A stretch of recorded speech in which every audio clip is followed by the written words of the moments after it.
Nada, vamos a empezar. Muy buenas tardes a todos, gracias por su asistencia.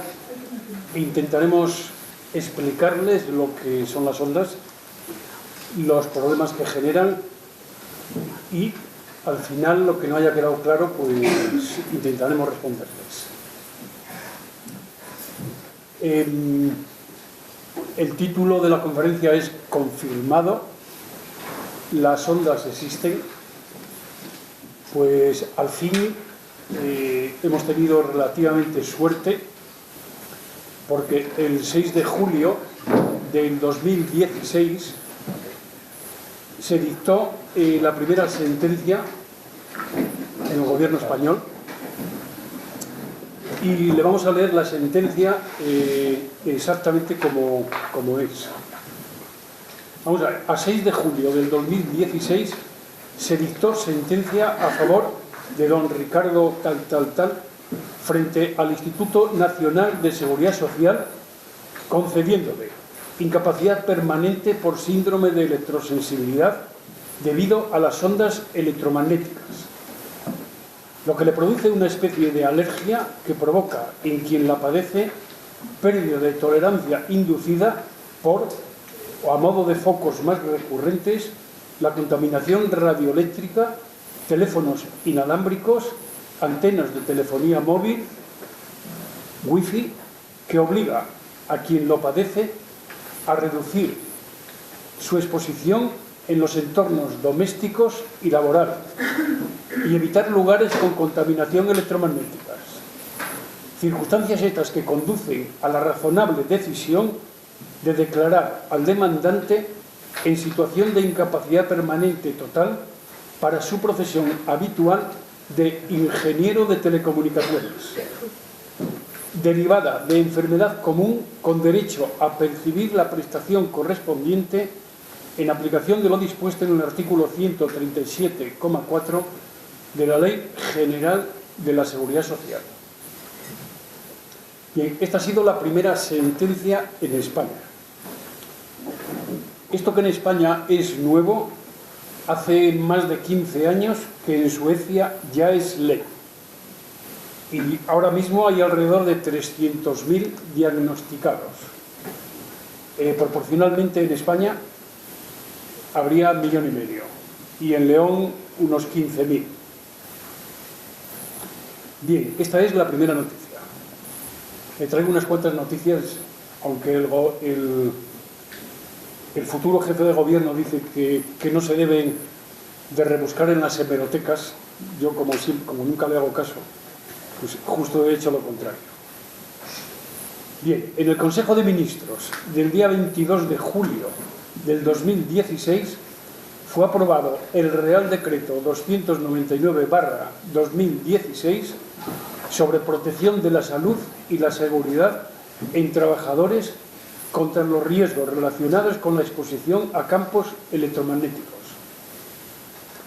Dicho Real Decreto se publicó en el Boletín Oficial número 182 del día 29 de julio del 2016. A partir de ahora, nuestro síndrome, discapacidad funcional o como quieran llamarlo, ya puede ser considerado real. Aunque antes de eso una visita al psicólogo o al psiquiatra pues tampoco estaría mal, ya que en el fondo somos una gente un poco rara que tiene que llevar, para salir de casa tiene que llevar ropa especial, tiene que llevar sombrero blindado, no puede ir ni a bibliotecas ni lugares con mucha gente porque, bueno, las ondas le afectan. Pero claro, no lo decimos nosotros. Les voy a leer otra nota que me acaba de llegar precisamente hoy. Está fechada el 25 de octubre, que dice lo siguiente. La Defensora del Pueblo Europeo reconoce por primera vez un conflicto de interés con empresas de telecomunicaciones en una institución consultiva europea para evitar la prevención y el reconocimiento integral de la electrosensibilidad.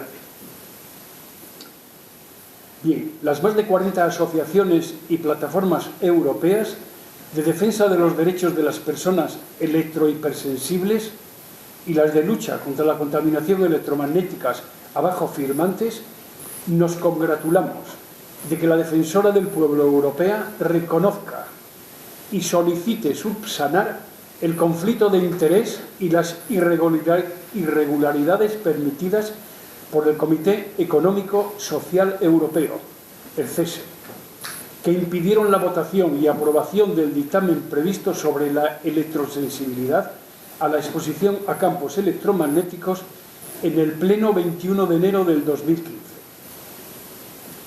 Tras esta recomendación de Emily O'Reilly, consideramos nulo y sin validez el contradictamen negacionista aprobado en su lugar. La sección especializada de Transporte, Energía, Infraestructuras y Sociedad de la Información, el TEI, del CESE, aprobó un dictamen previo el 7 de enero del 2015 tras un laborioso proceso, 6 meses de consultas y debates, incluyendo una audición pública encabezada por uno de sus miembros, Bernardo Hernández Bataller. Este es español, secretario general de la Asociación de Usuarios de la Comunicación.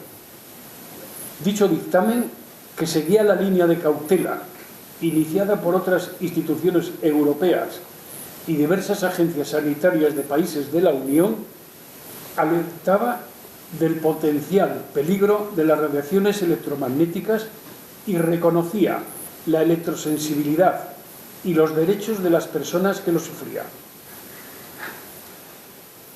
Aboga por el principio de precaución, minimizar el riesgo de exposición a campos electromagnéticos en general y a sus costes sociales, reduciendo los niveles de exposición en base a sus efectos biológicos no térmicos. La primera ley de España es del 2001. Resulta que decían que como no había efectos térmicos, pues ese, que se hablaba mucho por el móvil y la oreja no se quemaba, que no había problema. Y si ibas por la calle y estabas rodeado de ondas y no te cocías, como es lo que suele suceder en los microondas, que tampoco pasaba nada. Entonces, el gran problema es lo que la ley de España permite. Para que ustedes se den cuenta, la OMS, la Organización Mundial de la Salud, recomienda la potencia de 0,1. Suecia emite a 2,2. Rusia a 2,4.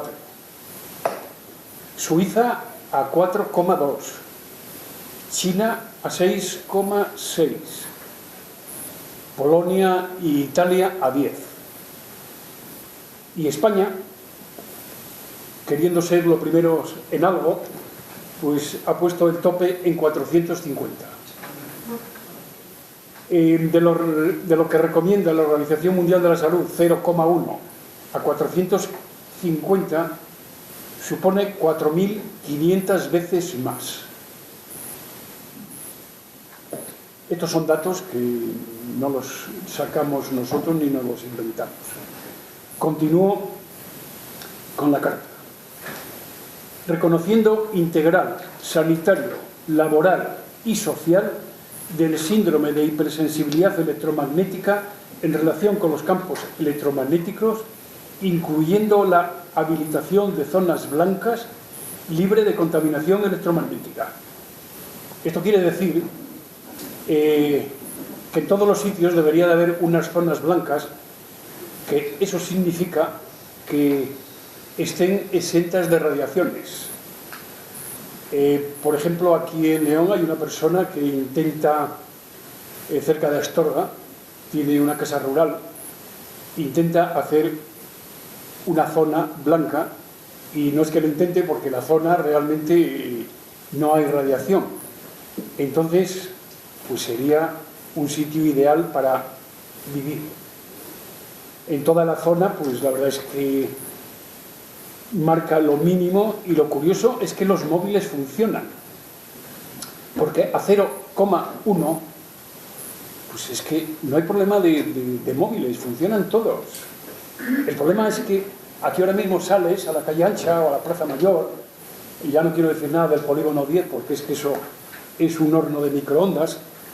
El aparato este está puesto porque está puesto que emita, que marque hasta 200.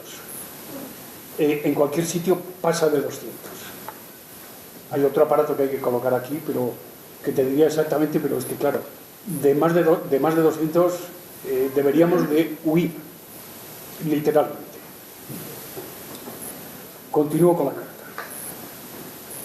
Recomienda minimizar los riesgos a la exposición electromagnética artificial con medidas de protección específicas para los colectivos más vulnerables, como la de primar la conexión a Internet por cable en vez de por wifi en el ámbito educativo. Curiosamente, en la mayoría de las escuelas en España ya existe Internet por cable. Bueno, pues ahora, como siempre viene el moderno de turno, o el que le ha caído algo de turno que quiere quitar por cable y colocar wifi, lo cual es, bueno, pues es una salvajada. Resulta que en Europa, en los colegios, en la residencia de ancianos, están restringiendo lo del wifi, y en España pues lo estamos poniendo. Pues muy bien. Luego en el ayuntamiento hay concejales que están también empeñados en colocar wifi en todos los locales públicos. Bueno, continúo. Consideramos que consiguió un equilibrio encomiable entre los derechos en litigio, el derecho de protección de la salud de la población en general, con énfasis en los sectores más vulnerables, y los derechos humanos fundamentales perdidos de las personas electrosensibles, y del otro lado, la libertad de comunicación del resto de los usuarios y la libertad de empresa de la industria implicada. En la sesión plenaria del CESE del 21 de enero del 2015 se aprobó por estrecho margen una enmienda a la totalidad de tipo negacionista, presentada irregularmente apenas un día antes de la votación por Richard Adams, un miembro del grupo que representa a las organizaciones sociales del CESE, de la categoría de consumidores y medio ambiente, en su calidad de consultor sobre cuestiones éticas, sociales y medioambientales. Aquí viene lo curioso, que había ocultado al CESE su evidente conflicto de intereses. La asociación benéfica inglesa que dirigía participaba de proyectos financiados por un conglomerado de industrias de la electricidad y la telefonía, por ejemplo Vodafone, al tiempo que asesoraba a una de las 5 compañías de electricidad y gas más importantes de Europa, implicada en redes eléctricas inteligentes, el Smart Grid y los contadores digitales Smart Meter, que utilizan las radiofrecuencias para la transmisión de datos. Ahora mismo Endesa y Iberdrola están cambiando los contadores. Te amenazan con todo. Te amenazan con que te cortan la luz, con que te multan, con que todo. Es ilegal. No te pueden cortar la luz, hay unos carteles, solo te pueden cortar la luz, según la ley de España, por falta de pago. Todo lo demás es amenazar porque sí. Eso, tenerlo en cuenta, y el que lo quiera poner, pues que lo ponga. Por ejemplo, en varios ayuntamientos de Cataluña han prohibido a Endesa, que es la que suministra la electricidad en Cataluña, Masnou, bueno, varios han prohibido que se cambien los contadores.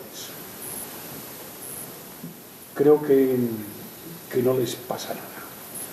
A mí me amenazaron hace un año y me dijeron un montón de cosas y al final me dijeron que, bueno, que ya hablarían conmigo y sigo esperando. El gran problema, y lo hablaba antes Ferrés, es que realmente recibimos radiación magnética del Sol y del espacio. Pero claro, el problema es que la vida en la Tierra necesitó miles de millones de años en adaptarse. Y el gran problema es que en los últimos 100 años la radiación electromagnética artificial se ha incrementado, sí, aproximadamente 1 trillón de veces más. Entonces, un 1 seguido de 18 ceros. Y eso es algo real. Y claro, lo que está claro y clarísimo es que nuestro cuerpo no puede adaptarse. Es imposible. Que de la noche a la mañana esta potencia, pues no. Ahora mismo está habiendo cantidad de enfermos, luego vendrá el médico que lo explicará, que están enfermos y no saben de que están enfermos. Y yo traigo aquí, luego que les voy a leer, además son noticias de los últimos 2 o 3 meses de los periódicos y, pues bueno, no dicen de qué, pero dicen algunas cosas que al menos nos pueden hacer pensar. Ahora mismo hay unos 240 millones de redes inalámbricas, unos 100 millones de antenas, 1 millón de radares, unos 300 satélites artificiales y unos 8.000 millones de teléfonos móviles.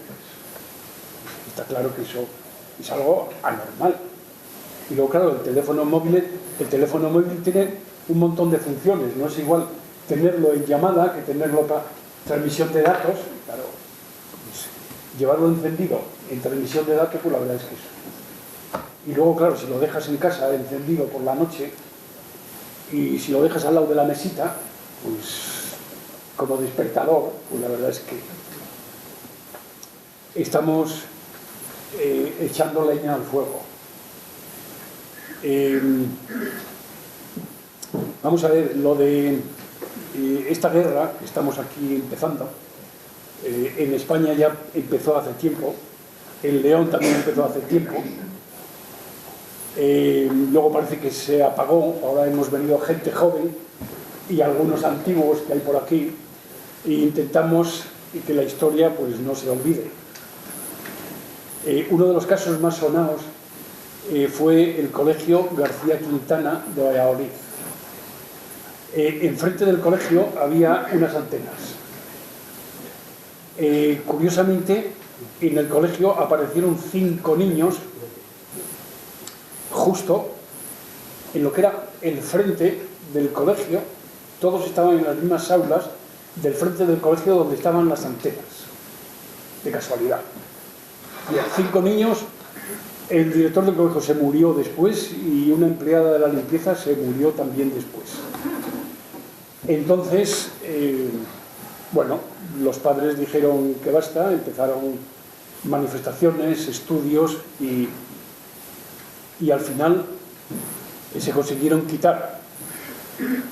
Hace poco, curiosamente, uno de estos señores de la lucha contra el cáncer hizo un comentario que dijo que, bueno, que aquello había sido una cosa casual y que habían hecho estudios y que se había demostrado que no habían tenido la culpa las ondas. Ese señor, pues, o es tonto o nos quiere engañar, una de las dos cosas. Porque es que, curiosamente, después de que se retiraran las antenas, no han vuelto a haber más casos de cáncer. Es casualidad. Y resulta que uno de los científicos que más guerra dio, claro, porque se llama dar guerra, que más estudios hizo, el señor Gómez Perreta, curiosamente estaba haciendo unos estudios en la Universidad de Valencia, pues le prohibieron que siguiera haciendo estudios y voy a leer la carta que él escribió al muy ilustre presidente del Colegio Oficial de Médicos de Valencia. La carta tiene fecha del 21 de febrero del 2002 y seguimos igual. Querido presidente y compañeros, bueno, lo de querido, claro, tenía que seguir trabajando. Recientemente tuve que oír por parte del público en unas jornadas sobre telefonía móvil en Pamplona y también por varios miembros de la mesa presidencial fuertes críticas contra el Colegio Oficial de Médicos por su aparente inhibición frente a la extendida polémica sobre la exposición aguda o crónica a las radiofrecuencias de la telefonía inalámbrica o móvil. Críticas que tuve que sobrellevar con resignación, ya que en mi fuero interno me parecían bastante justas y ponderadas. Como médico e investigador de este tema desde hace 4 años, siento un poco de pesar contenido acerca de que el Colegio Oficial de Médicos no acabe de pronunciarse, aunque sea con prudencia o alentando la creación de equipos multidisciplinares de estudios. Dejar que solo los colegios de telecomunicaciones hablen incluso de inocuidad entrometiéndose en el ámbito de la salud me parece algo inaudito y creo sin precedentes. Por cierto, y como anécdota, este verano se presentó en el Colegio Oficial de Médicos de Madrid un estudio patrocinado por la Red Eléctrica Española, con presidencia de nuestro presidente nacional, que ni siquiera en 6 meses después del acto ha sido aceptado su estudio por ninguna revista científica internacional, pero que calmaba, eso sí, los ánimos de la comunidad afectada por los campos electromagnéticos de bajas frecuencias. Solo nos mostramos en público y bendecimos un estudio sufragado por la industria y que lógicamente garantiza su completa inocuidad. Espero que no, y que solo se trate de una curiosa anécdota. Este hombre no deja de ser un poco inocente. Si la respuesta oficial es la que la Organización de Médicos se posiciona dentro de la línea oficialista, o lo que es lo mismo, de que cumpliendo el Real Decreto nuestra salud está garantizada, incurre desde mi punto de vista compartido por varios científicos españoles de gran prestigio en adoptar una actitud simplista, ya que esta normativa no ha considerado plenamente la gran controversia científica que existe internacionalmente y que se refleja, por ejemplo, en la existencia de niveles muy variables y desproporcionadamente diferentes según los países considerados, y si estar enormemente aparentemente condicionada para la satisfacción de unos que, aunque con legítimos derechos, no dejan de estar en el plano de la economía más voraz y agresiva de los últimos tiempos. Espero y deseo que nuestro Colegio Oficial de Médicos crea conveniente abrir un debate o comisión interna que al menos mantenga a sus colegiados mucho más informados y orientados que en la actualidad, ya que somos los médicos los que recibimos las primeras visitas de los supuestos afectados, a los que, salvo de forma excepcional, se les da una información altamente inexacta y confusa, a pesar de la buena voluntad del profesional, y si es posible manifestarse por un principio de precaución mucho más real. Esperando su respuesta, que nunca llegó, aprovecho la ocasión para expresarle mis saludos más cordiales. Doctor Claudio Gómez Perreta, médico colegiado, licenciado en Ciencias Químicas, doctor en Medicina, jefe de Unidad de Investigación del Centro de Investigación del Hospital La Fe de Valencia. Esta es la carta que escribió y que nunca recibió respuesta. Les voy a leer unos artículos de un periódico de Valencia en el que comentaba el tema. 3 destacados investigadores nacionales han dirigido un escrito al director general del Hospital La Fe de Valencia solicitando que autorice de nuevo la investigación que el doctor Claudio Gómez Perreta realizaba sobre los efectos de las ondas electromagnéticas en la salud y que ha sido suspendida por el centro hospitalario, acompañada de un aviso de sanción si persisten los estudios. La doctora María Jesús Azanza Ruiz, catedrática de Magnetobiología de la Facultad de Medicina de la Universidad de Zaragoza, el doctor José Luis Bardasano Rubio, director del Departamento de Especialidades Médicas de la Facultad de Medicina de la Universidad de Alcalá, y el doctor Ceferino Maestro Unturbe, director de la Fundación Europea de Bioelectromagnetismo y Ciencias de la Salud de Madrid, firman el escrito. Los tres investigadores recuerdan en su misiva que el doctor Claudio Gómez Perreta y su equipo están incluidos en un grupo más amplio de investigación que va a abordar, bajo el patrocinio del Ministerio de Ciencia y Tecnología en el programa PROFIT, un estudio epidemiológico sobre los efectos de los sistemas de la telefonía móvil sobre la salud, en el que está incluida una muestra tomada en la Comunidad Valenciana y que está coordinada por el doctor Gómez Perreta. Los tres doctores manifiestan a Gil y Suay su protesta ante la medida de anular uno de los centros de investigación más importantes, ya que entienden que este tipo de servicios que sitúan su actividad en hospitales públicos es la de servir de referencia a los ciudadanos para poder conocer los efectos de la salud en medios cotidianos como las antenas de telefonía móvil y arrojar luz sobre esta situación de confusión que ha creado tanta alarma social por sus reconocimientos. La hora. Le comentamos que uno de estos doctores, el doctor Ceferino Maestro, si no pasa nada raro, vamos a intentar traerle a León porque la universidad nos ha ofrecido hacer una mesa redonda y queremos traerle a León, porque ahora mismo estos tres científicos son los de España, son los que más saben, los tres, cada uno en su especialidad. Entonces, ¿podría por favor repetir los nombres? Sí. María Azanza Ruiz. ¿Cómo? ¿Perdón? María Jesús Azanza Ruiz, catedrática de la Universidad de Zaragoza. El doctor José Luis Bardasano Rubio, de la Facultad de Medicina de la Universidad de Alcalá.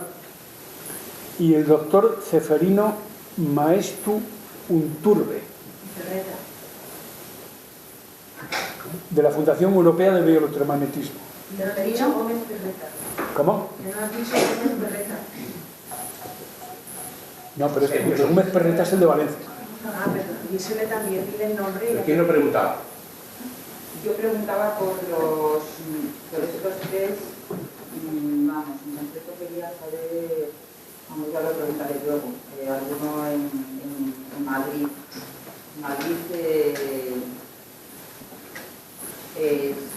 Al final me pide la nota y se la doy. José Luis Bardasano está en Alcalá de Henares, claro, Ceferino Maestú está en Madrid, en la Politécnica. En la universidad, en Alcalá de Henares, en el hospital de Alcalá de Henares. Bardasano. En la universidad. En la universidad. Pero este es médico, no es médico. José Luis Bardasano, sí. Sobre todo toca el tema de la pineal. Médico y él, o sea que él, vale, da clases en la facultad. Toca el tema de la pineal afectado por las ondas electromagnéticas. Es uno de los temas que toca él. Es que yo intenté pedir consulta con Felipe Lucena y parece ser que desde antes de verano ya no pasa consulta y me han dicho que ya no va a pasar por temas personales. De todas maneras, el que estos sean médicos no quiere decir que sean clínicos. Ya, por eso preguntaba si realmente se dedicaban solo a investigación. Sí. Claro, porque me dijeron que no había ningún otro que... El que pasa consulta, si quieres, después cuando lo termine, vale. es uno de Barcelona, que te Sí. puedo pasar la dirección. Claro, es que yo era a ver si alguno con la seguridad social. Bueno, pues no me dejan... Perdón. Bueno, Es ser, es que no. Se he puesto entre la espada y la pared. siguiente. Al final habrá tiempo para las preguntas. Es igual, bueno, médico que... Hacéis esto si lo queréis usar. Ese es un puntero para cambiar la diapositiva. Ah, bueno, después les voy a enseñar el funcionamiento de esto y lo que es un teléfono inalámbrico. Vale. Bueno. Bueno, pues buenas ¿Queréis tardes. quitar esto? ¿Qué pongo? El de Ateneo Varillas. Buenas tardes y gracias por vuestra asistencia. Como no es la primera vez que comparecemos en este escenario para contar un poco lo mismo que vamos a contar hoy, pues yo lo que he intentado ha sido acortar un poquito la exposición que hace unos meses dimos aquí, pero a la vez introducir alguna reflexión que nos tiene que ayudar a entender en qué escenario estamos. En qué escenario estamos cuando hablamos del impacto en la salud de las ondas electromagnéticas. El presidente de la COE, Vicente, pues ha explicado muy bien, ha leído determinadas situaciones en las cuales algunos investigadores se han visto relegados en sus tareas, precisamente porque ese escenario en el que nos desenvolvemos, los que estamos convencidos del impacto en la salud, del impacto negativo en la salud de las ondas electromagnéticas, ese escenario hay que centrarle en lo que es, de alguna forma, el mundo científico o médico-científico dentro de un sistema consumista y de corte capitalista como es el que estamos. Y cómo la industria y el mercado presiona de forma voraz y de forma tenaz y contundente contra cualquier atisbo de respuesta en contra de los intereses económicos de las grandes multinacionales, en este caso de la telefonía, ¿no? Y ese escenario hay que relacionarle con lo que es también lo que ha comentado Vicente del principio de precaución y de qué es eso del principio de precaución. Luego, al final, después de estas pequeñas reflexiones que me permitiréis, pues sí os voy a hablar de lo que es el impacto en la salud en concreto desde el punto de vista bioquímico y fisiológico de las ondas electromagnéticas y de los estudios que hay hechos, de la infinidad de estudios que hay hechos. Pero no puedo sustraerme a hablar de este escenario en el cual el mundo médico-científico se desenvuelve en unos parámetros en los cuales está influenciado, sería una excepción seguramente si no fuese así, por los intereses del mercado. En ese sentido, yo casi siempre suelo comentar cómo nuestra asociación, no Alcoe, en una a la que yo pertenezco como médico clínico que soy, pues yo no soy ni ingeniero de telecomunicaciones, ni especialista en neurocirugía, soy un jubilado que fui médico clínico. Como clínico tuve contacto con pacientes que padecían el impacto de las ondas electromagnéticas, pero a lo que iba. El mundo médico-científico no se abstrae, no se puede excluir de lo que es el resto de las parcelas de la sociedad en la que vivimos. Y en ese sentido yo casi siempre suelo comentar que cuando hablamos de ondas electromagnéticas y del impacto de los campos electromagnéticos en la salud, tenemos que irnos a compararlo con cómo la gran industria farmacéutica invierte el 10-90, ese que me parece que en alguna charla lo comenté, que era que el 90% de los recursos que invierte la industria farmacéutica la invierte solo en solucionar los problemas de salud del 10% de la población. Mientras que hay un 90% de la población mundial a la cual solo se le dedican un 10% de recursos de la industria farmacéutica. Ese 10-90 que es dramático y habla de la desigualdad en este mundo desigual, pero ya globalizado, es en el que tenemos que situar el porqué los peligros de los campos electromagnéticos en la salud de las personas no se han estudiado de forma oficial hasta ahora y cómo incluso brilla por su ausencia la financiación pública a proyectos de investigación. El caso de Gómez Ferreta es un caso exponencial, es un caso expresivo de lo que ha pasado, cómo la industria de la telefonía puede presionar de tal manera que se supriman los trabajos incluso ya iniciados, y lo que nos extraña es que todavía haya héroes solitarios que sigan trabajando en este tema, como luego veremos cuando os comente los impactos en salud. Hay todavía muchos investigadores en España que siguen de forma más o menos individual trabajando en esto, pero que todos echan en falta que en ningún caso ni el Ministerio de Sanidad ni ningún organismo oficial relacionado con la ciencia está financiando ni apoyando estos estudios. No es casualidad, no es solo un problema de la crisis. No es solo un problema de la crisis económica y los recortes económicos que está sufriendo la universidad o que están sufriendo algunos ministerios. Es una política de no querer apoyar el descubrir, el profundizar en los peligros que los campos electromagnéticos y las empresas de telefonía asilvestradas en el tipo de emisión y en la cantidad y potencia de emisión pueden estar provocando el impacto en las personas.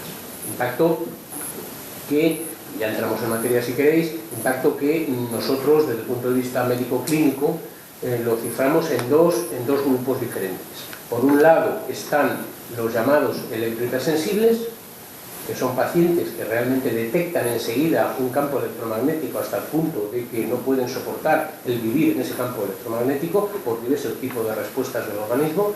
Y luego hay otro grupo que es el resto de la población, en el que hay grupos que están padeciendo determinados trastornos y determinadas patologías sin filiar bien su etiología, pero que muy bien podrían tener relación con los campos electromagnéticos y sobre todo, como acabo normalmente las diapositivas, las transparencias estas,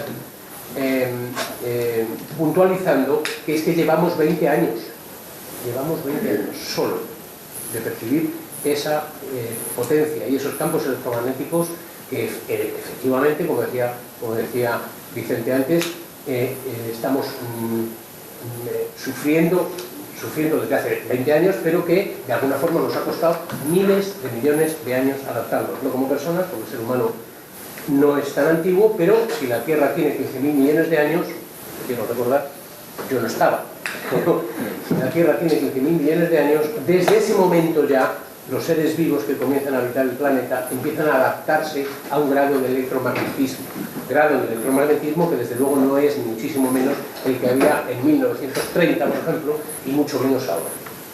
Ese es un tema, el tema de cómo es el mundo científico y cómo está cercenado en su capacidad de investigar este problema. Y de ahí que surjan ciertas controversias de que algunos especialistas y sobre todo algunos técnicos en telefonía niegan la existencia de este impacto en salud de los campos electromagnéticos. Lo niegan porque mientras ellos lo están negando, por otra parte están intentando impedir que se profundice en la investigación biomédica de los impactos en salud de los campos electromagnéticos. Ese es un tema. Y el otro es lo que también ha comentado Vicente, que era el principio de precaución, que es el principio de precaución que a todos os sonará y a todas os sonará. Es algo que nace seguramente como concepto nace en la antigua Grecia, en el primum non nocere, que los médicos y las médicas conocemos como principio ético inicial a la hora de ejercer nuestra profesión. Primum non nocere, en latín, debe de significar algo de como primero no dañar. Curar sí se puede, pero primero no dañar. No sea que se nos vaya a ir el niño por la bañera. ¿Me explico? Bien.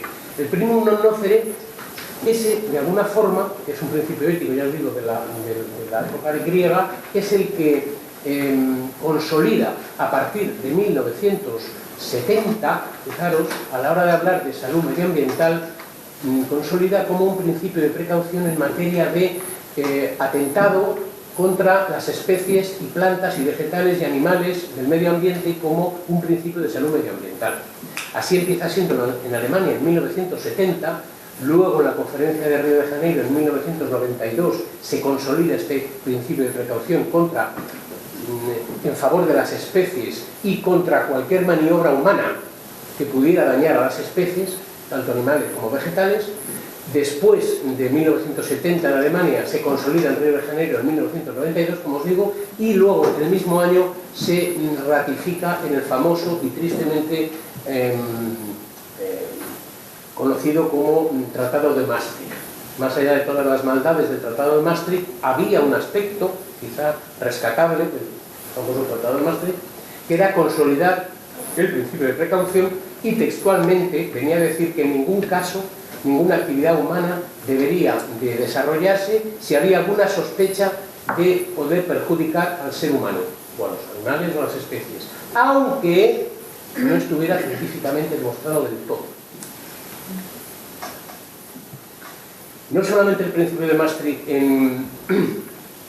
no solamente el principio de precaución se consolida o se ratifica en Maastricht en 1992, sino que todos los científicos que estaban precisamente alarmados porque la globalización estaba trayendo algún tipo de explotación agrícola y explotación, hiperexplotación de la tierra, y que de alguna forma estaba poniendo en peligro especies animales y vegetales, se reúnen en Wisconsin y acuerdan redactar lo que fue la célebre declaración de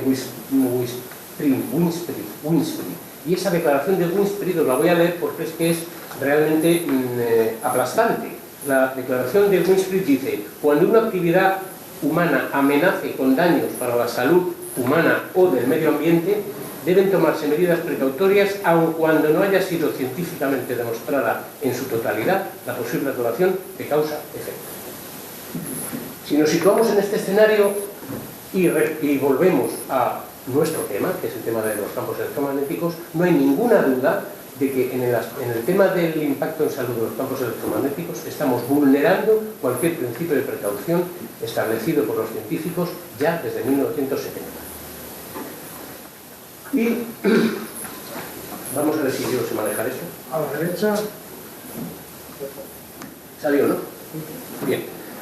Volviendo a lo que ya os decía en alguna otra charla que quizás hayáis asistido a nuestra asociación, cuando hablamos de campos electromagnéticos estamos hablando de radiaciones electromagnéticas.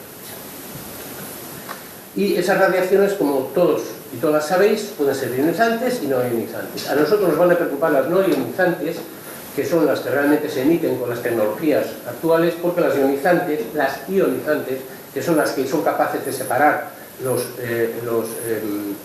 electrones del átomo, y por lo tanto el impacto en salud es claramente negativo, pues es lo que produce la radiación cósmica, la radiación solar, la radioactividad e incluso formas de radioactividad que utilizamos en medicina clínica como terapias para determinadas patologías como pueda ser el cáncer, incluso la epilepsia o también el Alzheimer en algunos últimos años de investigación en este sentido.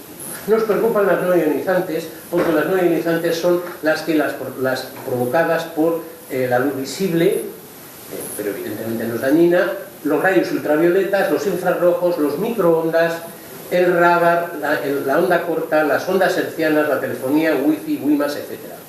Como veis, hay una serie de aparatos y de tecnologías que usamos a diario y que son las que realmente encierran riesgos de contaminación ambiental y en este caso concreto de agresión para la salud humana. Es obvio que la situación de España es diferente al resto de Europa y al resto del mundo, porque como decía Vicente, nosotros tenemos un margen de maniobra tan amplio que seguramente si las compañías de telefonía utilizaran el límite de esos 450, que decía antes Vicente, pues nos abrasaríamos. Es evidente que en ningún sitio funcionan con 450 B por metro cuadrado, pero sí les da a las compañías de telefonía la posibilidad de aumentar su capacidad y su potencia de emisión hasta límites que rozan esa raya roja o esa línea roja que al parecer está sin establecer porque no se quiere que se establezca, que es la de la agresión a la salud de las personas. Bueno, aquí os hago una pequeña relación de lo que son los campos electromagnéticos comunes, que son los de extremadamente baja frecuencia, los de muy baja frecuencia y los de radiofrecuencia, pero que es un tema quizá más para expertos. Y sí me interesa mucho poner énfasis en esta transparencia porque comprobamos cómo las sospechas de radiación y de impacto de los campos electromagnéticos en la salud aparecen en 1953 con motivo de la guerra de Corea que es cuando algunos médicos norteamericanos observan cómo muchos de sus marines, que habían estado recibiendo clases intensivas, pero intensivas como de 12 horas diarias, para hacerse expertos en radar, al cabo de X tiempo acabaron presentando sintomatología oncológica, es decir, algún tipo de cáncer, sobre todo de piel. Es entonces cuando se empiezan a relacionar las ondas electromagnéticas y la posibilidad de cáncer. Posteriormente, en el 79, bastante tiempo después, estos dos autores alemanes sí encuentran relación con algún tipo de cáncer, y ya en 1992 claramente la comunidad científica habla del riesgo que corre el relacionar campos electromagnéticos con lesiones infantiles. Eso no tiene nada que ver, de eso estamos hablando de todos los niños, seguramente, y niñas de nuestra comunidad, no tiene nada que ver con el reconocimiento de la enfermedad de hipersensibilidad electromagnética, que es la que algunos pacientes sufren de forma constante, que ha sido reconocida ya por sentencia en España, como os decía Vicente antes, que lo venía siendo reconocido en Francia y también en Suecia. Incluso en Suecia ya se sabe, y están censados, que de esos 9 millones de habitantes, 250.000 son considerados enfermos de hipersensibilidad, lo que equivaldría a un 2,7% de la población. Trasladando eso a nuestro país, podríamos decir que en España podrían ser 1.600.000 pacientes. Pero la propia OMS, después, hace relativamente poco, afirma, una vez que está reconociendo la hipersensibilidad electrosensible, afirma que puede ser un porcentaje de un 5 o un 10% de la población. Lo que quiere decir que es muy superior a lo que estábamos diagnosticando en Suecia. De manera que en España podría haber hasta 4 millones de pacientes con electrohipersensibilidad, y en concreto en León 15.000, por ejemplo. 14.999, Vicente. Por otro lado, la frivolidad de la administración y sobre todo del mundo científico es que tampoco lo considera una enfermedad rara. Porque ya sabéis que las enfermedades raras, si no lo sabéis os lo digo, son consideradas un bloque que tiene una atención especial en un momento determinado para el Ministerio de Sanidad, y en cambio tampoco se considera enfermedad rara. Cuando una enfermedad rara normalmente es cuando lo padecen un 5 por 10.000 habitantes, y en cambio nosotros estamos superando con creces, cuando hablamos de hipersensibilidad, de personas con hipersensibilidad, estamos superando con creces ese 5 por 10.000. La clínica de la hipersensibilidad es variadísima, hasta el punto de que en muchos casos esta enfermedad ha sido confundida o diagnosticada como psicosomática, y como que determinadas personas pues padecen esto, pero pueden ser depresiones, pueden ser pues, somatizaciones, como luego seguramente Alfonso os comentará, que entiende mucho más que yo de esto porque es experto. Como veis, en muchos países la electrosensibilidad es considerada enfermedad laboral, y los fundamentos biomédicos que nos llevan a pensar que las ondas electromagnéticas se transmiten, que se transmiten desde los aparatos, influyen en nuestros procesos biológicos, es que las ondas transmiten también, transmiten información, transmiten procesos biológicos, e influyen en los seres humanos, porque si no, no lo estaríamos usando, por ejemplo, en rehabilitación. Estamos usando ondas electromagnéticas, ¿no? Estamos usando ondas electromagnéticas en electroterapia. Estamos usando ondas electromagnéticas con microondas, en fisioterapia. Estamos usando ondas electromagnéticas en oncología, en oncoterapia más bien. Estamos usándolo en estimulación transcranial, como os decía antes, para enfermedades como el Parkinson, el Alzheimer o la epilepsia y la esclerosis múltiple. Nosotros mismos, los médicos clínicos y las médicas clínicas, estamos utilizando ondas electromagnéticas en terapia. Luego quiere decir que algún cambio estamos introduciendo en los tejidos y algún cambio tisular estamos provocando. Nuestro organismo es un conjunto biofísico-químico-eléctrico en el cual funcionamos en un ciclo. Si lo analizáis, las grandes funciones del ser humano, de todos los animales, ¿no? Sobre todo los mamíferos, pero las grandes funciones de los seres humanos están vinculadas y mediatizadas a una cronobiología. Tenemos ritmos, nuestra respiración lleva un ritmo, nuestro latido cardíaco lleva un ritmo, nuestro ritmo circadiano, el dormir por la noche y no por el día, la propia menstruación, y todos estos ciclos que influyen y que de alguna forma están presentes y patentes en el ser humano, hay que relacionarlos en otro ciclo, que es el ciclo del cosmos del entorno natural en el que vivimos. Y ahí están cómo se producen las mareas por el influjo lunar, cómo es la rotación de la Tierra, que a Galileo casi le cuesta los ojos, cómo se produce la alternancia día y noche, sobre todo fuera de los dos polos, y el propio ciclo estacional, de manera que habría que situar al ser humano con sus ciclos, con los ciclos que yo decía antes, dentro de un contexto en el que también hay ciclos. Bien, el ciclo del ser humano se desarrolla dentro del ciclo vital del cosmos. ¿Y quién es, de alguna forma, el responsable de que, de alguna manera, el ser humano, en este caso el ser humano en concreto, tenga esos tipos de ciclos? Pues hay ahora mismo 5 revistas especializadas en Estados Unidos y Alemania que están solamente y monográficamente estudiando al causante de nuestra capacidad de adaptación al ciclo del cosmos y respetando la ley universal de la adaptación, que nos ha costado miles de años, pero que nos ha costado miles de años adaptarnos a lo que teníamos hasta ahora, a lo que teníamos a lo mejor hasta hace 50 años, pero no a lo que nos está viniendo en los últimos 50 años y sobre todo en los últimos 20 años. De eso no sabemos cómo vamos a ser capaces de adaptarnos y si nos adaptaremos. El artífice de nuestra adaptación es la luz solar, de alguna forma, que es una radiación, por otra parte, no ionizante. ¿Os acordáis que os decíamos antes las radiaciones ionizantes y no ionizantes?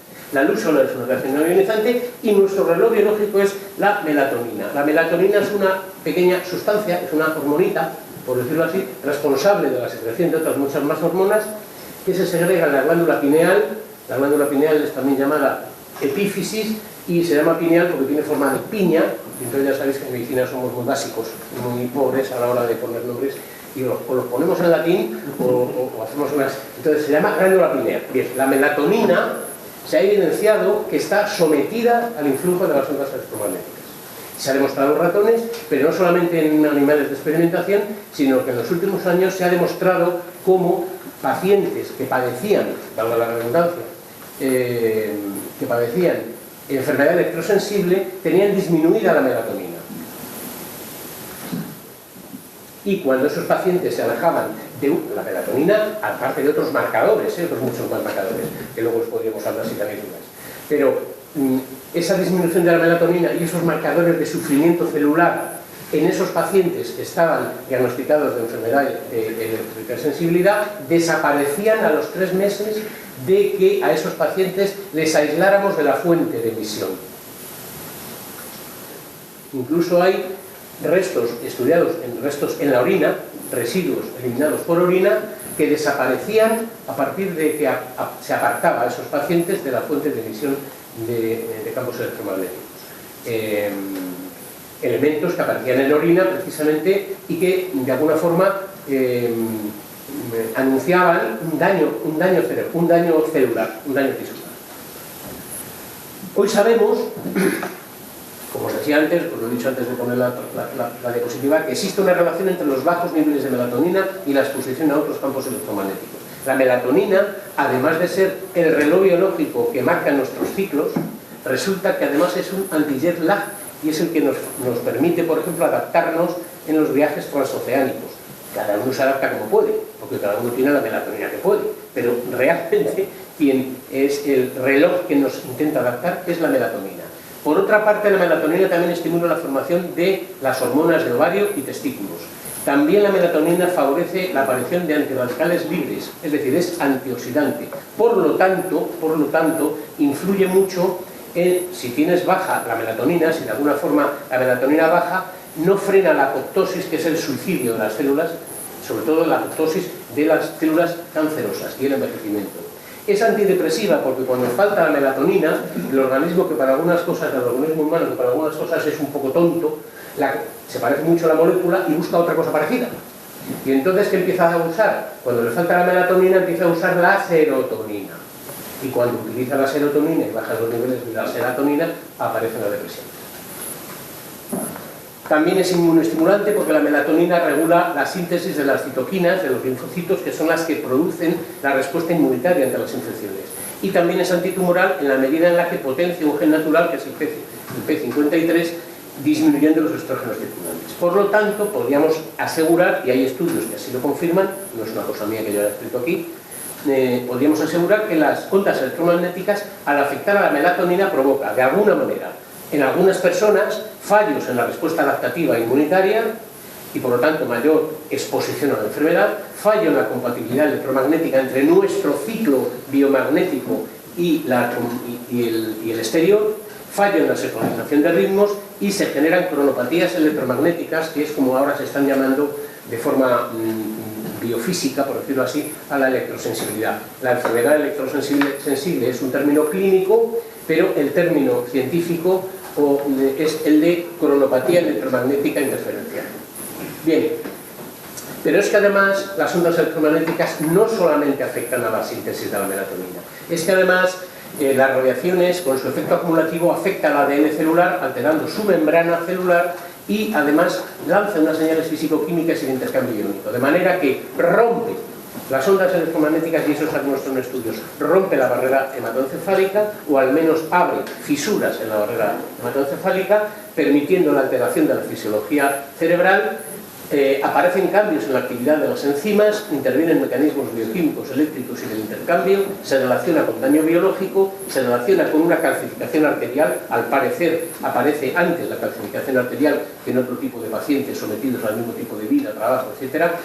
Inducen efectos no térmicos sobre la materia viva. Esto es muy importante. Uy, perdón, he dado lo que no era. Aquí, sí. Esto de los efectos no térmicos es muy importante porque es lo que os decía Vicente antes. Antes se pensaba, hasta hace unos años, se defendía que las ondas electromagnéticas no eran tan dañinas, basándose en que el impacto que producían los tejidos eran solo térmicos. Se ha sabido, se sabe ya de sobra por los estudios realizados, que las ondas electromagnéticas no solamente producen efectos térmicos. Por lo tanto, el hecho de que no comprobemos aumento de calor en los tejidos no está en ningún momento excluyendo otro tipo de impactos. ¿Me explico? Afecta al sistema endocrinológico y algunas hormonas, epífisis, tiroides y gónadas, y provocan cambios en el aprendizaje y entonces, repercusiones ya relacionadas identificadas, pues aquí el doctor Acuña Castroviejo, que es otro español, concretamente de Granada, que lleva estudiando esto muchos años, pues habla de trastornos neurológicos, como veis aquí no los voy a tratar porque voy mal de tiempo, trastornos mentales, trastornos cardiopulmonares, trastornos reproductivos, trastornos dermatológicos. Estos son constatables en los pacientes con electrohipersensibilidad, trastornos hormonales, trastornos inmunológicos e oncológicos, etc. Pero no es que esto lo afirmen solo algunos fisiólogos aislados. Y ahora me vais a permitir que os pase una secuencia de estudios contrastados y que están sirviendo para apoyar nuestra tesis.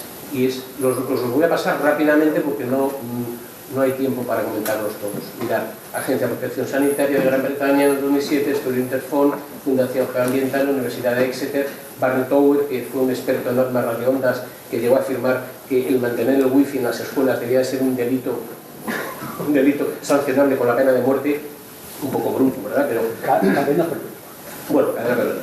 Inglaterra, Francia y Suecia ya están retirando los wifi en las escuelas, Dinamarca también. Bueno, en Dinamarca hubo un estudio muy curioso de unas escolares que presentaron y fueron un premio en la universidad, y es que estas chicas, las chicas adolescentes, estuvieron cultivando plantas y, no sé, alguna de ellas se le ocurriría el tema este, y cultivó las mismas plantas parecido en una especie de jaula de Faraday, sin una jaula de Faraday, por lo menos forrada para no recibir impulsos y ondas electromagnéticas, y las mismas plantas expuestas al interior, y observó la diferencia de crecimiento y cómo realmente las que estaban expuestas a las ondas electromagnéticas no crecieron. Estos especialistas en Israel, neurólogos y pedagogos, en Massachusetts también.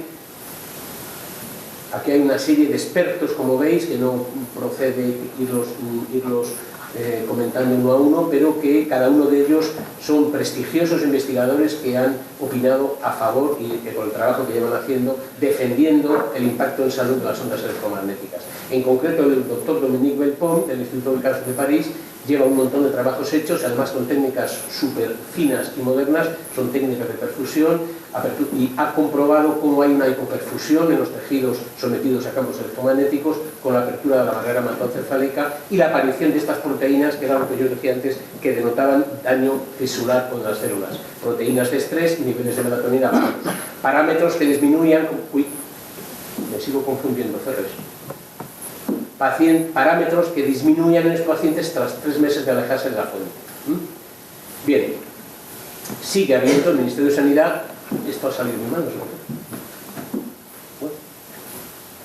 Luego está el panel de científicos Eletum, que es una ciudad de Noruega, en la que hace unos años se reunieron y emitieron un informe confirmando el impacto negativo de las ondas en salud. La Academia Eslovaca de Radiología del Cáncer, William Reed, el Centro de Salud Medioambiental de Texas, también ha llegado a decir algo que yo suscribiría, que es que este hombre es muy arriesgado, pero bien, es un hombre, dice que a los médicos clínicos, se nos ocultan las verdaderas causas de muchas enfermedades. Yo lo suscribo, no solamente por el tema de las ondas electromagnéticas, sino por otro tipo de enfermedades que surgen y que muchas veces podemos tener sospechas los clínicos, pero la confirmación no la obtenemos porque de alguna manera no interesa que se obtenga. Como veis, sigue habiendo agencias, a la Agencia Internacional para la Investigación del Cáncer, Departamento de Fisiología y Biofísica Celular, y el informe de estos 190 científicos de 39 países, que ahí sí que quiero ir pasando todo esto. Otros investigadores, pues aparte de neurólogos suecos y australianos, como el doctor Viniculana, que es una celebridad en su campo, hay estos expertos españoles, que eran por los que preguntabas tú antes, me parece que es el doctor Acuña, el doctor Gómez Perreta, el doctor Nicolás Olea, el doctor José Luis Bardasano o el doctor Ceferino Maestro. Eso es al que se refería Vicente antes. Todos ellos insisten en alertar del alto riesgo de aparición de tumores cerebrales, alteraciones cardíacas, reproductivas y neurológicas, y solicitan a la industria de la telefonía que reduzcan las radiaciones, porque una cosa que no ha dicho Vicente aquí, pero yo creo que la compartimos todos, es que nosotros no somos trogloditas, no queremos que desaparezcan las tecnologías, no podríamos vivir sin ellas. Lo que queremos es que se regulen para que desde el principio de precaución se emitan las mínimas dosis posibles que mantengan el funcionamiento, pero que no dañen al ser humano.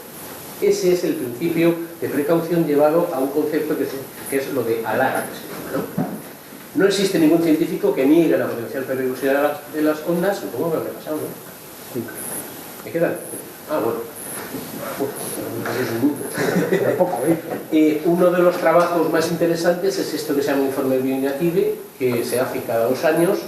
El último de 2014 es contundente, y el Informe Bioinitiative lo que hace es que es un metaanálisis, es decir, reúne todas las investigaciones que se van publicando en todas las revistas médico-científicas del mundo, reúne todas las investigaciones y elabora unas conclusiones finales. Eso es lo que es un metaanálisis, ¿no? Si algunos sois de ciencias, o algunas sois de ciencias, me podréis ratificar esto. Entonces, el informe de Bioinitiative es un metaanálisis sobre los impactos en salud de las ondas electromagnéticas y son contundentes. Dicen ellos, existe un patrón coherente de mayor riesgo de glioma, por ejemplo, que es un tumor cerebral, y neuroma acústico con el uso de teléfonos celulares. La evidencia epidemiológica muestra que estas radiofrecuencias deben clasificarse, y lo están ya, la OMS ya lo ha clasificado como un carcinógeno humano conocido. Es decir, la propia OMS lo tiene calificado como carcinógeno. Otra cosa es que depende siempre del tiempo de exposición y las dosis, porque el carcinógeno también puede ser el café, o carcinógeno pueden ser cualquier sustancia de las considerables, pero en cambio es una cuestión de exposición, tiempo de exposición y potencia, que es lo que nosotros, el objetivo de nuestra lucha en la asociación es exigir una regulación de la potencia y de todo este tema, aparte de fomentar la investigación y la formación, ¿no? Los límites actuales de la seguridad pública están por debajo de lo que los científicos están demostrando. No son adecuados para proteger la salud pública, dice el Instituto de Ingenieros Eléctricos. Estos son 2 ejemplos de los estudios que han hecho, y es como dice que los efectos de las ondas en el sistema nervioso, en el 90% de los 105 estudios disponibles se ha demostrado que hay efectos en el sistema nervioso, como que hay efectos genéticos, es decir, daño al ADN, como decíamos antes, causados por radiación en 65 en un 65%, es decir, 74 de 114 estudios. La propia Cindy Seix, que es coeditora del informe, viene a decir que la hiperactividad, los problemas de concentración de los niños, la ansiedad, la irritabilidad, la desorientación, el comportamiento distraído, los trastornos del sueño y los dolores de la cabeza pueden ser relacionados pueden ser debidos a la contaminación electromagnética que están sufriendo las personas en general y los niños en particular. Aquí la Agencia Internacional para la Investigación sobre el Cáncer viene a decir algo contundente en enero del 2015, estamos hablando, es decir, antes de ayer, como quien dice. La exposición a wifi es más peligrosa para los niños de lo que se creía y es posible que debamos limitarla cuanto sea posible. Absorben más radiación que los adultos porque sus cuerpos son relativamente pequeños, sus cráneos son más delgados y su tejido cerebral más absorbente. Los fetos más aún. Y aquí hay una bibliografía amplia, que no os la voy a relatar, porque fijaros todos los trabajos que hay hechos sobre este tema y que todos conducen a demostrar la patología derivada de la contaminación electromagnética. En concreto, esos 130 científicos que se reunieron y de 39 países distintos escribieron a Naciones Unidas, a la ONU, y escribieron a la OMS y elaboraron una guía de protección frente a la exposición de los campos magnéticos. Y permitirme que os lea esto porque es parte de su declaración textual. Nosotros, es decir, estos científicos que os digo, en esa carta que mandan a la ONU y a la OMS, dicen: nosotros somos científicos dedicados al estudio de los efectos biológicos y sobre la salud de los campos electromagnéticos no ionizantes. Basándonos en las investigaciones revisadas y publicadas en revistas científicas, tenemos una seria preocupación con respecto a la ubicua y creciente exposición a los campos electromagnéticos generados por dispositivos eléctricos inalámbricos. Estos incluyen los dispositivos emisores de radiación de radiofrecuencia como los teléfonos móviles, los inalámbricos y sus estaciones base, los wifi, antenas emisoras, contadores inteligentes, monitores para bebés, etcétera, etcétera, etcétera, que generan campos electromagnéticos de muy baja frecuencia. Por ello, colectivamente, estos científicos le pedían a la ONU y a la OMS lo siguiente: que los niños y las mujeres embarazadas deben estar protegidas, que las directrices y normas deben endurecerse, es decir, los límites, adecuarlos a la baja, claro, que deben instarse a los fabricantes de esta tecnología para que descubran o investiguen en tecnologías más seguras, que los servicios públicos deben de educar a la población e informarla, que el público debe estar bien informado, que los profesionales de la salud deben de ser educados acerca de los efectos biológicos, cosa que no nos han dado nunca y siguen sin darla. A los estudiantes de medicina no se les explica nada de esto. Y los gobiernos deben de proporcionar formación y asignar fondos para la investigación sobre los campos electromagnéticos y la salud, debiendo ser esta investigación independiente de la industria, obviamente, y que no existan conflictos de interés. ¿Soluciones que propugnamos nosotros? Pues hombre, por ejemplo, me ha agradado mucho una cosa que les comentaba antes a los compañeros antes de empezar la charla, que he encontrado unas declaraciones del Colegio de Ingenieros de Telecomunicaciones de Madrid, en el que sugiere una solución reticular, es decir, que no existan antenas de esa potencia, o que si existen estén muy lejos de las ciudades, y en cambio colocar algunas antenas de emisión más leve por la ciudad. Y ponía un ejemplo muy expresivo, yo creo, ¿verdad? Decían estos ingenieros de telecomunicaciones, dice: es como si apagamos todas las farolas de León, vamos a suponer, apagamos todas las farolas de León, pero ponemos un foco inmensamente potente, como 40 veces los focos del estadio Bolivia, por cierto, que hoy está funcionando a pleno rendimiento, en medio de la Plaza Mayor. Dice, lo que ocurriría sería que los barrios periféricos de León no tendrían luz, pero la gente de la Plaza Mayor estaría chicharra. Eso es lo que está pasando con las antenas que nos ponen a mano. Y lo que habría que procurar sería que hubiera alguna antena emisora de cierta potencia muy lejana y que en las ciudades hubiera receptores y a su vez emisores de límites pequeños y no dañinos para la salud. Esa sería una de las soluciones que ponen el Colegio de Ingenieros de Telecomunicaciones. Por nuestra parte, por parte de ALCOE, dentro incluso de PCN y de todas las asociaciones europeas también que están luchando por esto, pues yo creo que plantear tres posibilidades. La solución legal, que es exigir el cumplimiento que marca incluso el artículo 325 del Código Penal, es decir, juzgar a las bravas a quien realmente sea causante de patologías de este tipo. Una solución social, que es mentalizar a la población y educarla y instar a la movilización social y protestar ante determinadas instalaciones de antenas, etcétera, etcétera. Y la solución científica, que es el dedicar más financiación de recursos para mover la investigación. Somos la primera generación, ya acabo, que usa estas nuevas tecnologías, pero no tenemos que olvidar que llevamos solo 20 años. Solo llevamos 20 años. Y por lo tanto nos falta tiempo, nos falta mucho tiempo para evaluar las consecuencias. Sobre todo en nosotros, algunos seguramente no tendremos tiempo para que se nos evalúe, pero sí seguramente en las generaciones de nuestros hijos e hijas, ¿no? Y nada más, muchas gracias. Bueno, ¿puedo para acá?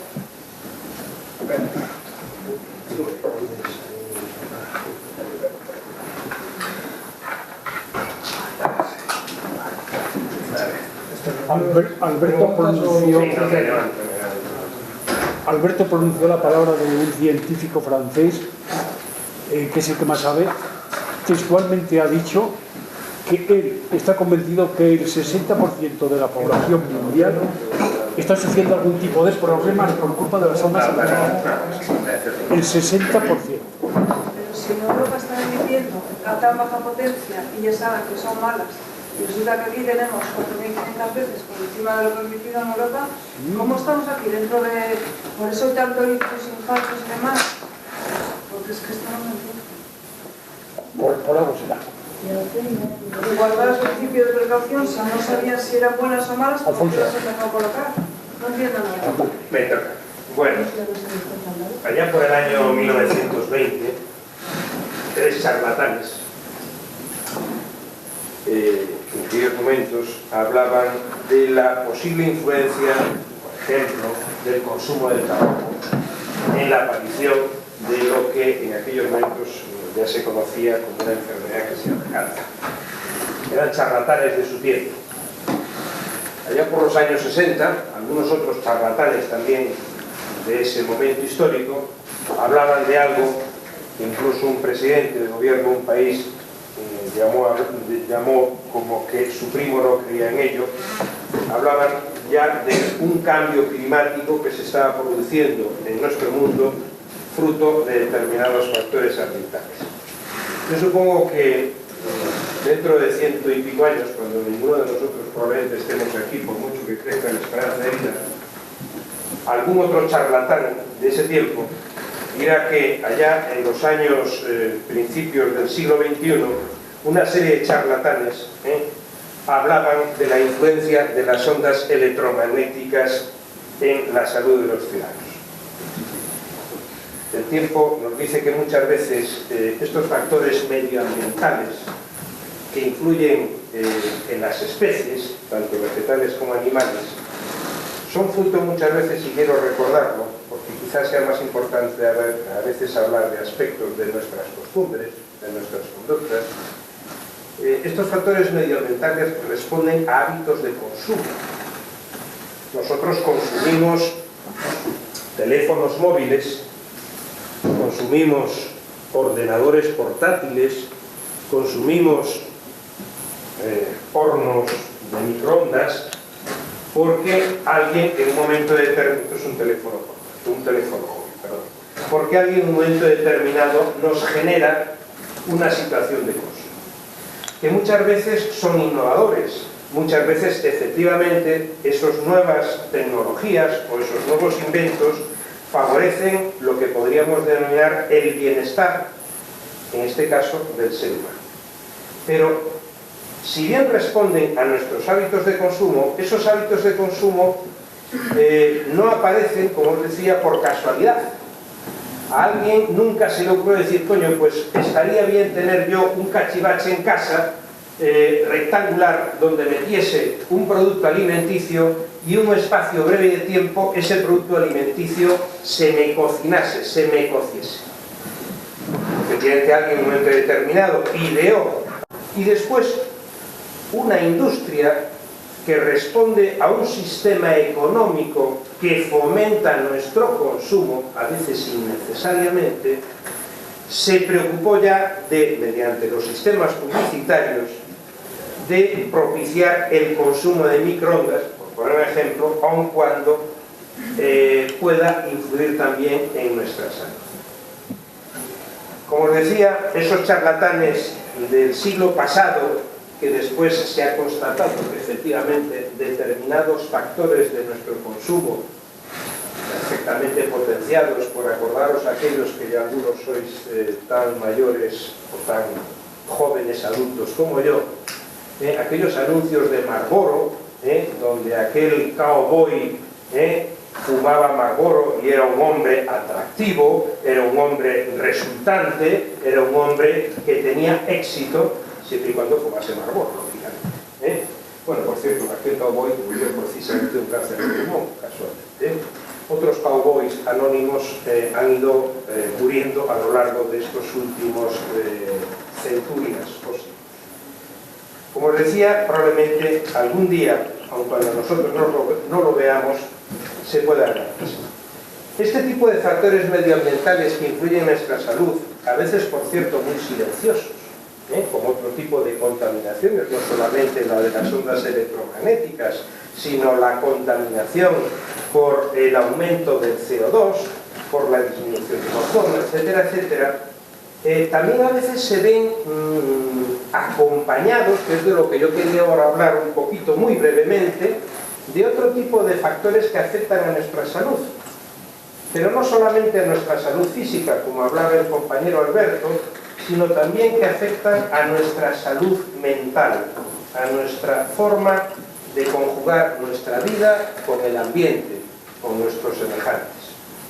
Y eso es de lo que quería hablar yo un poquito, de las nuevas tecnologías de la comunicación y su influencia en nuestra salud mental. Hablo de la comunicación, elemento lógicamente importante para el ser humano. Y os recuerdo que la comunicación, a diferencia hoy en día, que está muy propiciada por nuevos sistemas tecnológicos, la comunicación hasta hace muy pocos años, 2 o 3 décadas, era un elemento mucho más natural. La comunicación era algo vivo, era algo en directo, no era algo virtual. Yo puedo estar comunicando aquí a través de este aparatejo que influye en nuestra salud con muchas personas, pero no desde un punto de vista más humano, más integral. La comunicación, para situarnos un poquito en lo que es la comunicación, es, pongo ahí, un acto o un proceso, o una palabra, un punto o una línea. Bueno, pues la comunicación con esto es un acto, donde yo envío un WhatsApp, que se llama hoy día, carente de cualquier otro tipo de sentido. La comunicación es algo más que eso, es un proceso donde hay una serie de elementos, en este caso el emisor, en el caso de aquí sería yo el que estoy hablando, el receptor, que seríais vosotros, el mensaje que os estoy mandando, que es el tema de las nuevas tecnologías y la afectación que puedan tener para nuestra salud, el canal es el idioma que yo estoy utilizando ahora, estoy utilizando el castellano, podría utilizar otro canal, el código y el contexto. El contexto es en el Ateneo Varillas, si hago mención a la gentileza y amabilidad que han tenido normalmente para tenernos aquí, a estos charlatanes del siglo XXI. La comunicación también engloba 2 tipos de comunicación: la verbal, que sería la oral, que es la que yo estoy ahora aquí utilizando, o la escrita, y después también la comunicación no verbal. En este caso, de mi parte, me he levantado de ahí, me he puesto de pie, he empezado a mover mi cuerpo, he empezado a sonreír para intentar que vosotros no os durmáis, este tipo de comunicación no verbal. Los canales, en este caso que yo utilizo de la no verbal, es la mirada, es la sonrisa para captar la atención y otro tipo de canales. Y después también está la paralingüística, que puede ser el volumen de mi voz, el tipo de entonación que les quiero dar, el timbre que yo puedo dar a mi voz, la fluidez de la misma, etcétera, etcétera. Esto es para contextualizar lo que es la comunicación y para recordarlo un poco. Como os decía, con la comunicación expresamos mucho más cosas que con las nuevas tecnologías. Con las nuevas tecnologías yo simplemente lanzo un mensaje donde no lanzo emociones con ese mensaje. Yo aquí, de todas las cosas que hago, siempre me gusta ser apasionado, es mi forma de ser. Y dentro de esa pasión comunico emociones, como las que también vosotros utilizáis y expresáis continuamente.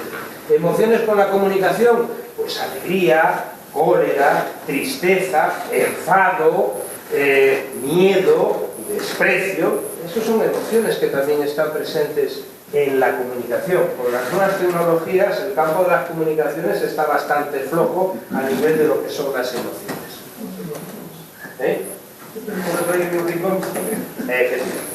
El contacto visual, pues obviamente no es lo mismo estar hablando con vosotros, estar interactuando en este proceso de comunicación, que hacerlo a través de algo donde no me refleja la mirada tanto del emisor como del receptor. Oír y escuchar, vale, oír es percibir vibraciones de sonido, escuchar es intentar entender qué nos dice ese señor moreno que está ahí de pie contándonos cosas relacionadas con la comunicación. La importancia de la escucha activa dentro del elemento emocional, pues obviamente importante, ¿no? No solamente se trata de oír, sino escuchar preparándonos interiormente para intentar analizar lo que dice el emisor, intentar comprenderlo e incluso intentar ver cómo es esa comunicación no verbal que está imprimiendo el emisor de esa comunicación. Vale. Nos pasamos ahora ya de comunicación y nos metemos en el embrollo que nos trae aquí. Las nuevas tecnologías y sus efectos físicos y psicológicos. Hay una serie de efectos físicos constatables con el uso de las nuevas tecnologías. Aquí se ha hablado de aspectos relacionados con salud física, fundamentalmente, en función de las ondas electromagnéticas, pero incluso cuando utilizamos esos artilugios que producen ondas electromagnéticas o que reciben ondas electromagnéticas, nos pueden generar, y de hecho están generando, determinados problemas físicos relacionados con el uso de esos dispositivos. Y ahí simplemente y rápidamente, por ejemplo, problemas físicos por el uso, a veces excesivo, del móvil y el ordenador.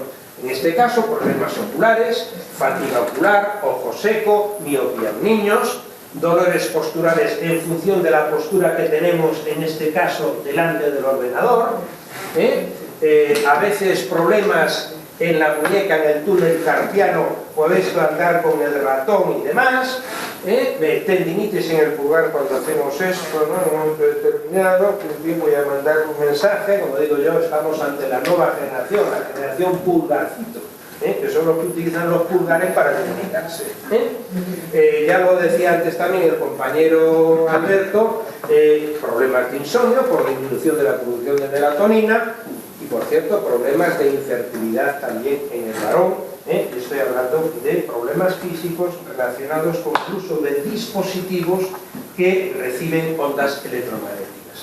También hay efectos, no enfermedades, efectos psicológicos relacionados con el uso o el mal uso o el abuso de estas tecnologías. Lo estamos viendo hoy día en determinados problemas que se están generando en colegios e institutos con el tema del acoso escolar. El acoso escolar hoy día ya no se realiza en el sentido de tú eres el gordo, tú eres el gafotas, no, se realiza mucho más fácilmente con esto. Cuando salgas del colegio te vamos a matar, tú eres una puta, a través de estas nuevas tecnologías, como digo yo, muy silenciosas pero que tienen una gran peligrosidad. Otro de los efectos psicológicos, el aislamiento social. Lo vemos todos los días, incluso lo vemos por la calle. Antes, cuando paseamos por la calle simplemente, o cuando íbamos a hacer alguna gestión por la calle, bueno, manteníamos más o menos la mirada con los viandantes que nos cruzamos. ¿Qué es lo que vemos ahora? ¿Vale? Yo ya he visto, y no es broma, aquí en León, algún callejero por el uso del móvil. Hace poco en un paso de peatones vi como una chiquilla de 19 o 20 años con esto, pues resbaló y se cayó. ¿Sabéis lo que hizo? No soltar en ningún momento el teléfono. No soltar en ningún momento, cayó, resbaló y dice, hostia, pero lo que no ha soltado para nada es el teléfono móvil de la mano. Ese aislamiento social, la dependencia emocional, bueno, pues eso se refleja, por ejemplo, en una red social que se llama Facebook, ¿no? Donde si yo tengo muchos amigos, yo tengo más o menos unos 3.000 amigos en el Facebook, no sé quiénes son, por cierto, pero creo que tengo 3.000 amigos en el Facebook, ¿no? Si tengo muchos amigos, qué bien, ¿no? Emocionante. Si tengo pocos amigos, yo soy una mierda, en el Facebook, o incluso en determinados grupos. La inseguridad, pues efectivamente, muchas veces, si no sabemos utilizar determinadas tecnologías modernas relacionadas con la comunicación, parece que nos volvemos más inseguros en nuestro proceso de comunicación. Apatía, pues naturalmente, porque si no tengo el móvil, ¿qué voy a hacer?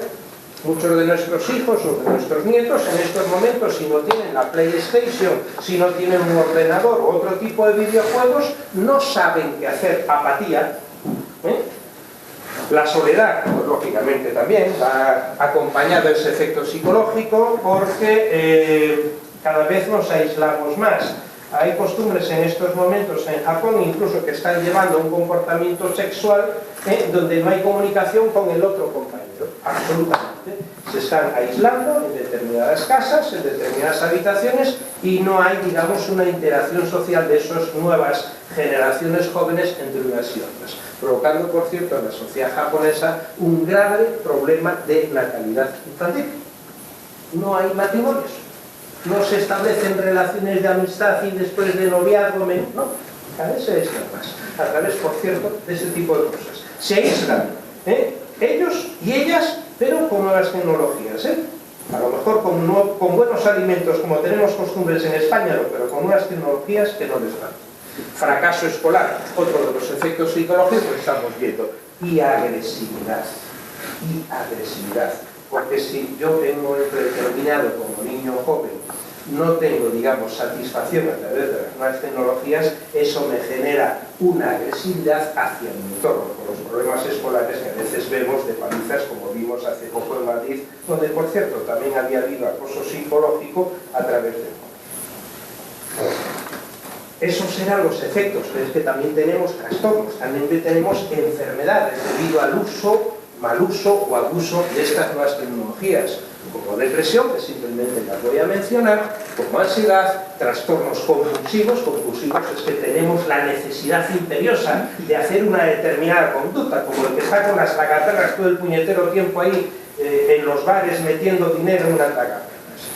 Los trastornos obsesivos, donde yo estoy simplemente y continuamente pendiente y obsesionado con mis máquinas tecnológicas.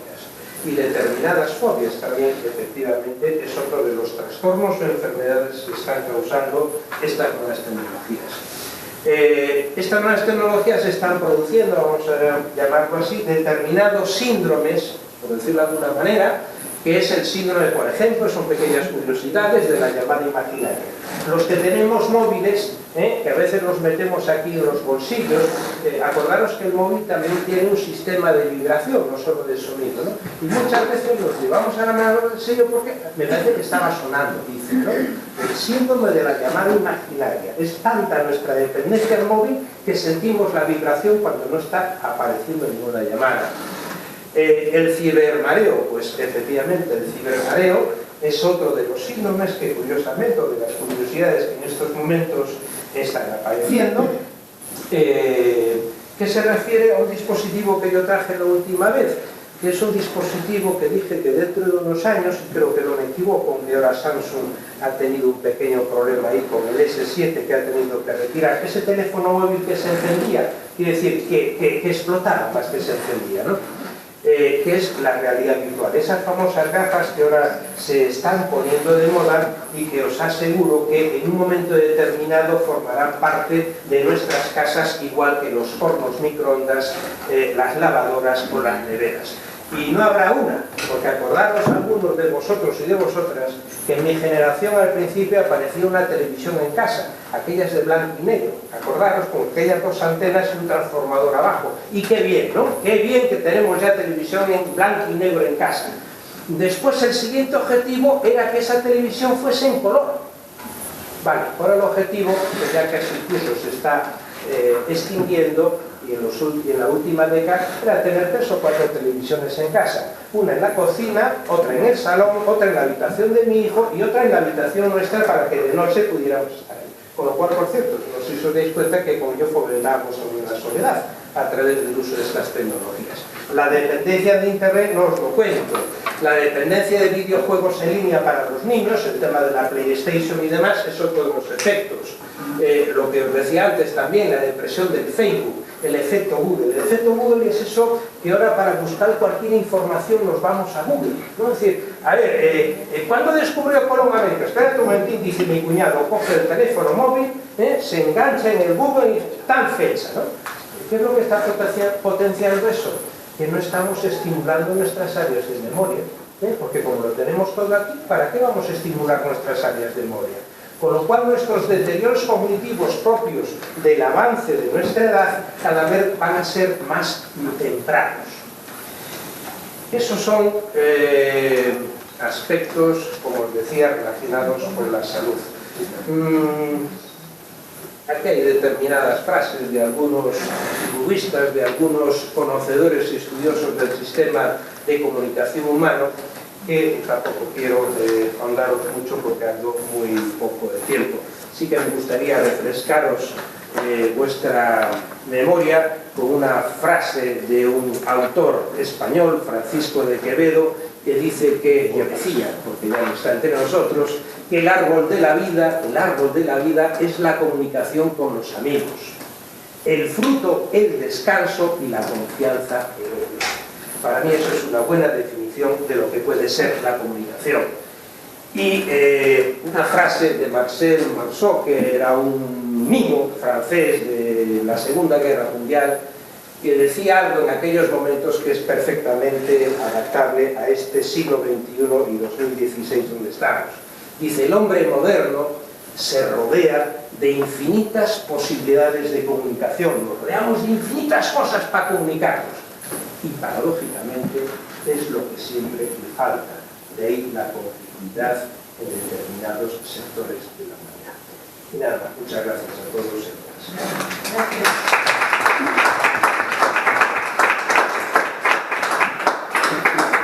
Mientras piensan las preguntas, no puedo poner el juguete de explica.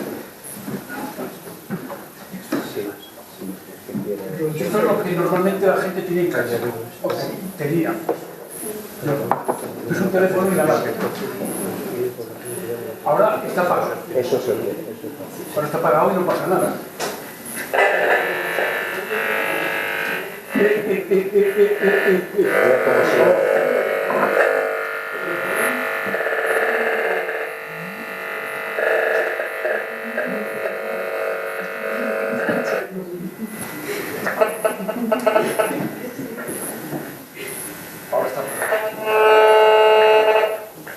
Es el pañal.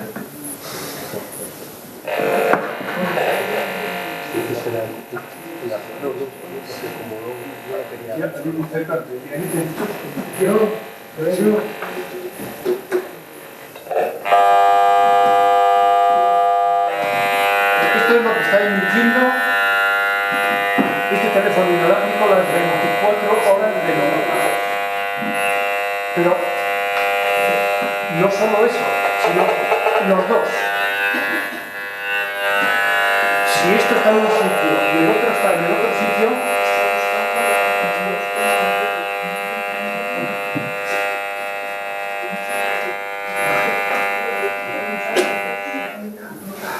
ya está. Esto es lo que tenemos en casa, ¿eh? Esto es enfermo. Bueno, ahora pueden preguntar lo que quieran, intentaremos responder si sabemos.